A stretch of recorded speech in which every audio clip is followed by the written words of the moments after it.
Já, velkomin á Frelsi TV. Það eru nú loksins örlitlar ánægjufréttir að berast frá Íslandi. Það er þessi dómar yfir banksterunum okkar. Það virðist vera að dómarar landsins séu aðeins að rækta kúlur þarna niðri. Og þeir séu aðeins farnir að þora að taka á þessu liði.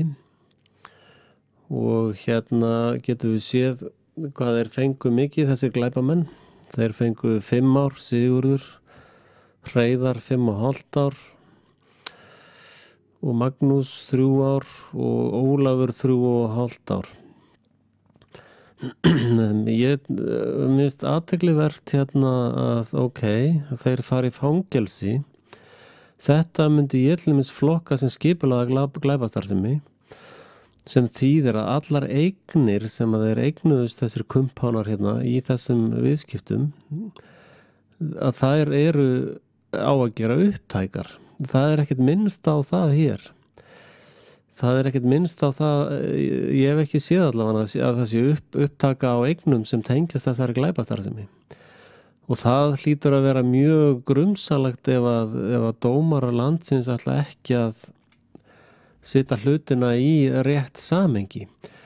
Sko, þessi gaurar eru nú örugglega alveg til í að lúra á Kvíabryggju í nokkur ár og fá milljarða í laun. Þannig að það gengur ekkert. Þannig að ef að þetta fer fyrir Hæstarétt, eða þegar þetta fer fyrir Hæstarétt, þá er mjög mikilvægt að þetta verði skoðað sem skipulag glæpastarfsemi og eignir verði uppteknar sem tengjast þeirri starfsemi. En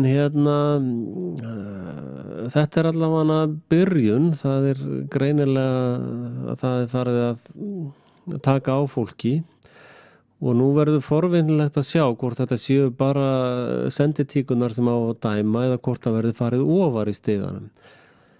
Til dæmis ráðherrar sem að stórgræddu á kaupþingsfíaskóinu.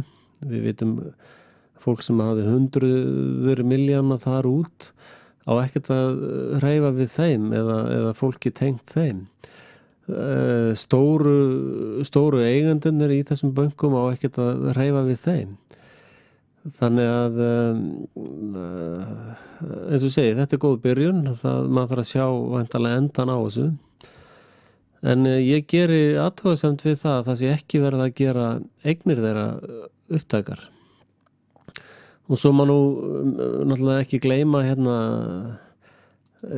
uppáhaldsvini mínum, honum Benna Madoff,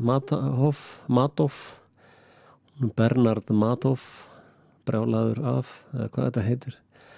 Hann var sko dæmdur í 150 ára fangelsi fyrir sín sveik og í stærðarhlutföllum held ég að þau hafa nú verið margfalt minni heldur en það sem var að gerast í bönkum landsins. En hann þarf að sitja í 150 ár. Reyndar eru Bandaríkjamenn náttúrulega gjörsamlega geðveikir í að dæma fólk, þannig að ég er nú kannski ekki að tala um það. En ég held reyndar að þessi bankamenn okkar, við getum ekki réttlætt að þeir siti í rólegheitum á Kvíabryggju.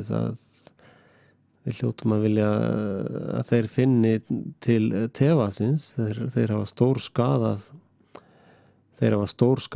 þjóð sína. Og sjáu þið, hann er dæmdur í 150 ár í fangelsi, Federal Prison. Þannig